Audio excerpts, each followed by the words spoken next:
चल रहा है विलियम, ये इंटरमीडिएट क्लास का सेकंड चैप्टर है विलियम। इसके बारे में हम थ्योरेटिकल जानकारी पहले प्राप्त कर चुके हैं और आज हम बात कर रहे हैं इनके न्यूमेरिकल्स के, कि अगर न्यूमेरिकल प्रॉब्लम आते हैं तो उन्हें हम कैसे सॉल्व करते हैं। ये जो क्वेश्चन दिया गया है, ये यूपी बोर्ड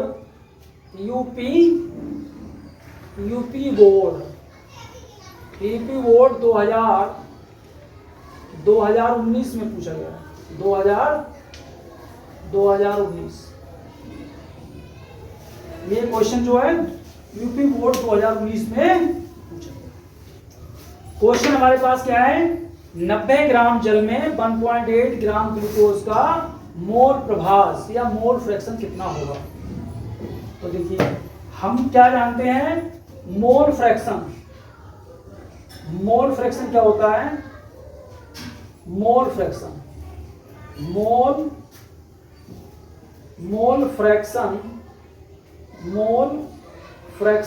होता है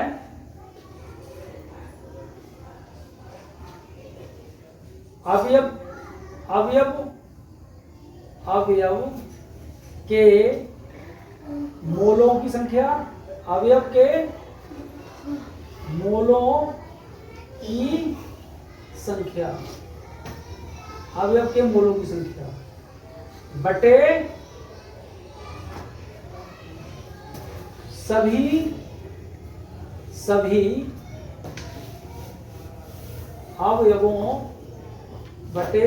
अवयवों के मोलों की संख्याओं का, सभी अवयव के मोलों की संख्याओं का योग। मोल फ्रैक्शन, इसे ही को हम कहते हैं, ये मोल फ्रैक्शन लिखा है, इसी को कहते हैं मोल प्रभास। क्या कहते हैं इसे, मोल प्रभास, इसी को कहते हैं मोल प्रभास। ये मोल फ्रैक्शन या मोल प्रभास क्या होता है, अवयव के मोलों की संख्या, सभी अवयवों के मोलों की संख्या का योग। तो यहां पर हमें क्या बनता है कि हमारे पास अवयव क्या दिया है, जल दिया है। एक अवयव क्या है, जल, और एक अवयव क्या है हमारे पास, ग्लूकोज। हमारे पास अवयव क्या है, अवयव माने घटक, अवयव, देखिए ये लिखा है अवयव या घटक, अवयव या घटक। ये हमारे पास कितने हैं, यहाँ अवयव या घटक कितने हैं, दो। कौन कौन से हैं, दो कौन कौन से हैं, एक है जल और एक है हमारे पास ग्लूकोज। ये हमारे पास दो अवयव हैं। क्लियर, दो अवयव हो गए हमारे पास। अब हम इनके क्या करें, इनके हमें निकालने हैं मोल, नंबर ऑफ मोल निकालने हैं, ठीक है, मोलों की संख्या। तो इनका अणुभार चाहिए हमें, तो हम यहां देखेंगे जल का अणुभार। क्या देखेंगे, जल का अणुभार, और जल का अणुसूत्र क्या होता है, H2O। तो जल का अणुभार कितना आएगा, 2 × 1 + 16 बराबर 18 ग्राम। ये जल का अणुभार आ गया, जल का अणुसूत्र। इसके लिए हमें क्या चाहिए होता है, अणुसूत्र। और मैं पहले भी बता चुका हूं पिछले वीडियोस में, उनको आप देख सकते हैं। अणुभार बराबर होता है अणु में उपस्थित सभी परमाणुओं के परमाणु भारों का योग। किसी अणु में उपस्थित सभी परमाणु भारों का योग, सही है। तो यहाँ देखिए हमने क्या दिया, हमारे हाइड्रोजन का परमाणु भार कितना है, 1। ऑक्सीजन कितना होता है, 16। इनको करके, क्योंकि यहाँ पर हाइड्रोजन के कितने परमाणु हैं, 2। ऑक्सीजन कितने परमाणु हैं, 1। क्लियर।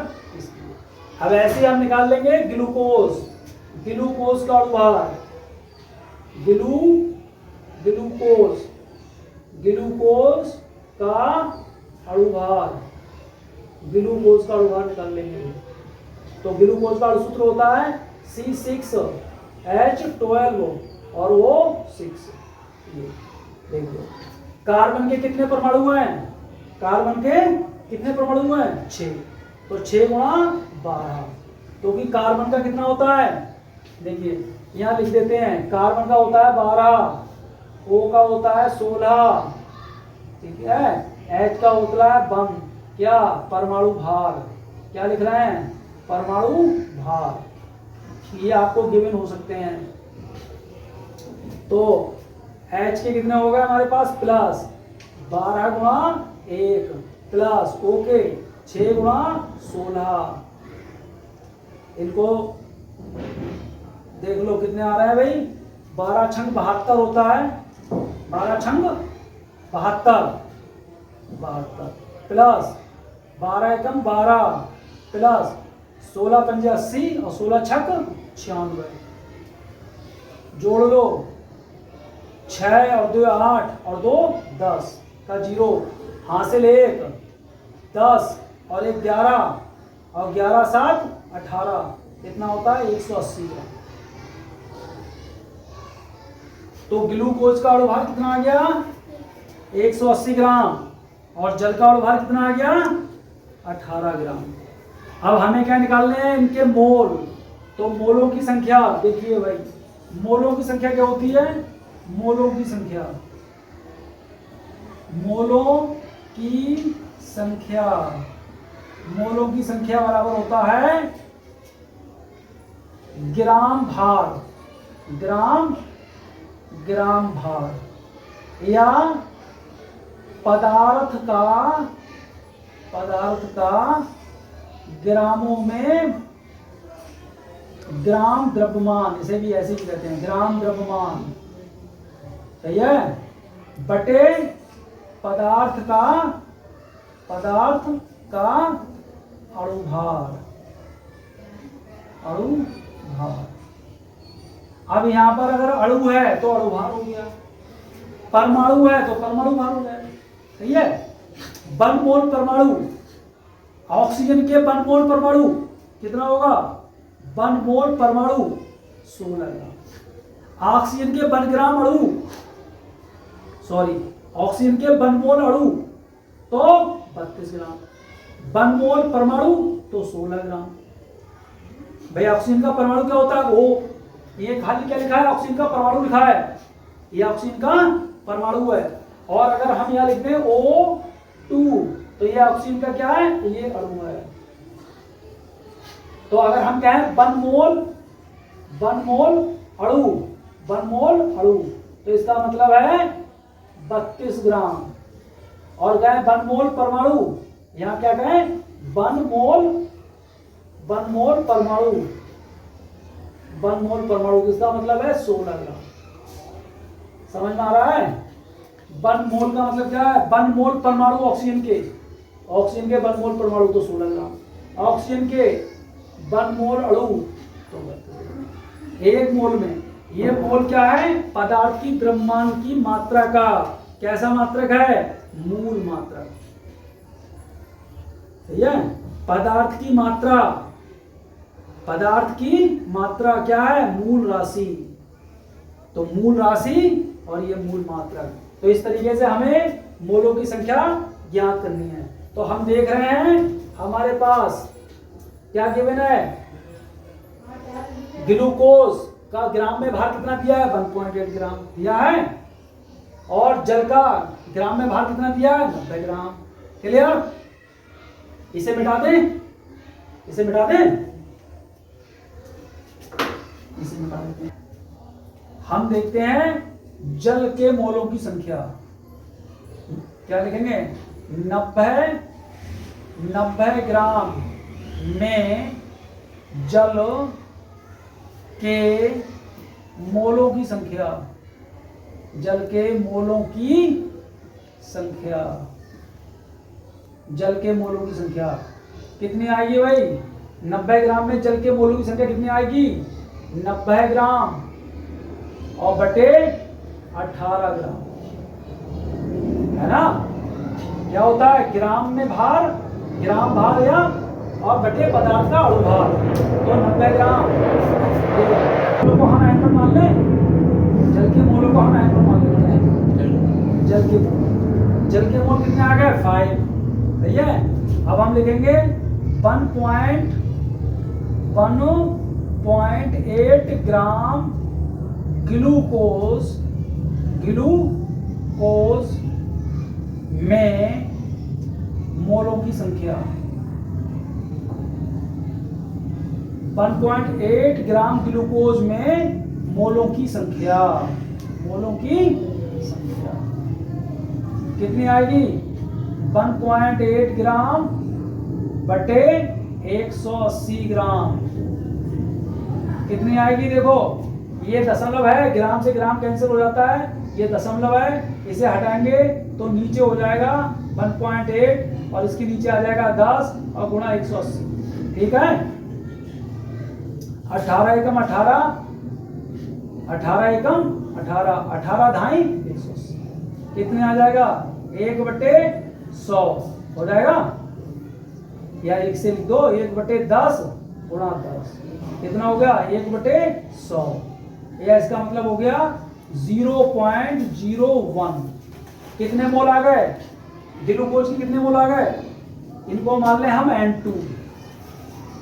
ठीक, समझ में आ रहा है? यहाँ तक इसको मिटा देते हैं भाई। N1 कितने आ गए? N1 जल के मोल, N1 क्या है? जल के मोल। जल के मोल कितने आ गए? N1 जल के मोल आ गए हमारे पास 5।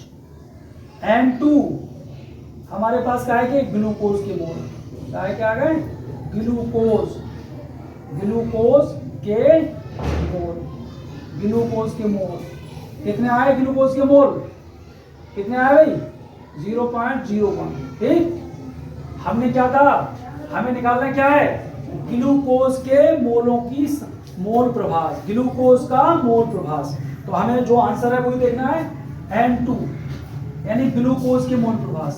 तो ग्लूकोज का मोल फ्रैक्शन, ग्लूकोज का मोल फ्रैक्शन निकालना है हमें। देख लो भैया, ग्लूकोज, तो ग्लूकोज का मोल फ्रैक्शन है, तो ग्लूकोज के मोलों की संख्या ऊपर रख देंगे, यानी N2 बटे क्या रख देंगे?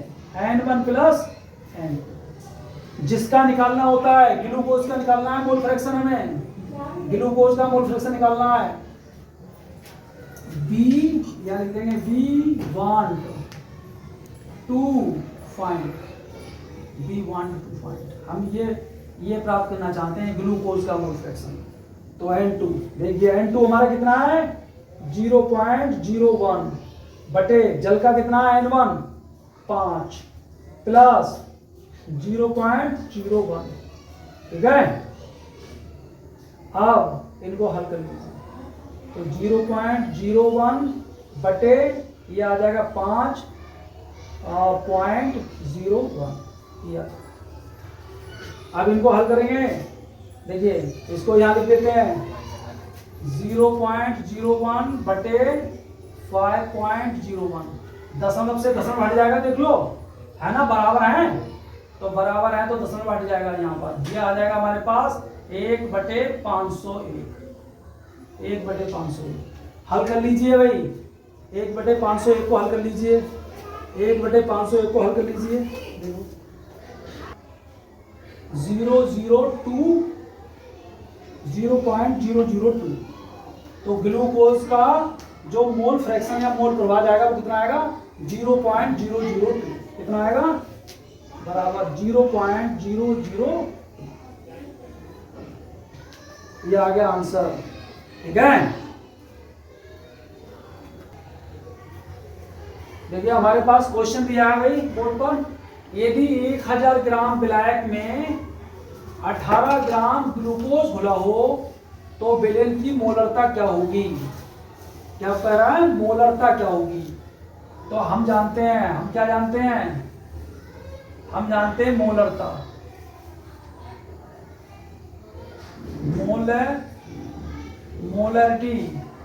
मोलरिटी या मोलरता। मोलरिटी या मोलरता क्या होती है? बिलियन बिलियन में घुले मोलों की संख्या क्या होती है? विलियन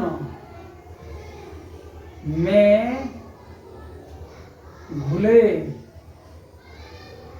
बिलियन में घुले मोलों की संख्या, मोलों की संख्या बटे बिलियन का आयतन लीटर में। बिलियन का आयतन टाइम होना चाहिए, बिलियन का आयतन लीटर में। ये तो जानते हैं हम, मोलरिटी बराबर बिलियन में घुले मोलों की संख्या बटे बिलियन का आयतन लीटर में। तो यहाँ पर हमें ग्लूकोज, तो हमें क्या गिवन क्या है?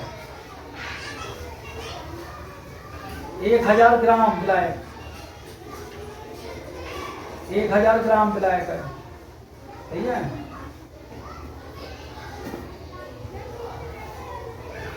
1000 ग्राम विलायक में 1000 ग्राम दिया है या 1000 ग्राम विलायक में किलोग्राम में दिया होता है। तो वहां पर हम क्या निकालते थे? मोलरता, मोलरिटी निकालते थे। क्या निकालते? मोलरता। क्या निकालते थे? मोलरता। और क्वेश्चन क्या पूछ रहा है हमसे? मोलरता। लेकिन मोलरता क्या होती है हमारी? मोलरता होती है बिलियन में घुले मोलों की संख्या और बिलियन का आयतन लीटर में। तो बिलियन का जो हमारे ग्लूकोज है, ये ग्लूकोज क्या है? बिलियन। और विलायक का नाम तो दिया नहीं इनने, 1000 ग्राम दे दिया है। तो देखिए हमारा ग्लूकोज ये है हमारा C6H12O6। ये क्या होता है?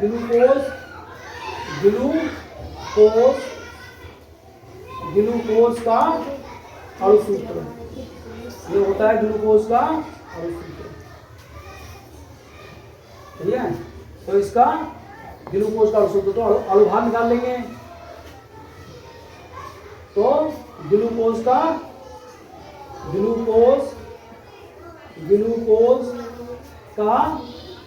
अणुभार, ग्लूकोज का अणुभार कैसे निकालेंगे भाई? 6 × 12 प्लस 12 × 1 प्लस 6 × 16 कितना आता है भाई?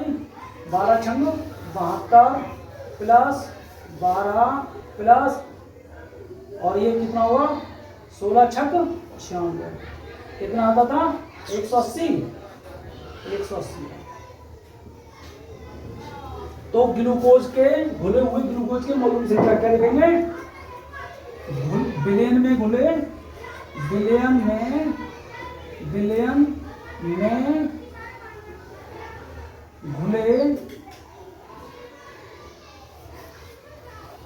ग्लूकोज के मोल, ग्लूकोज के मोल कितने हो गए भाई? 18 ग्राम, 18 ग्राम बटे 180 ग्राम। कितने हो गए? 18 एकम 18 और 18 ढाई 180 होते हैं। 1/10 कितने हो गए? 0.1। कितने मोल हो गए इसके?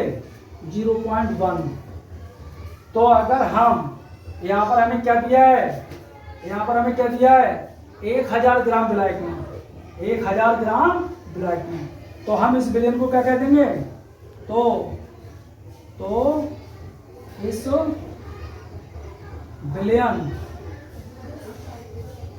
इस बिलियन को हम कहेंगे, इस बिलियन को हम कहेंगे, क्या कहेंगे भाई?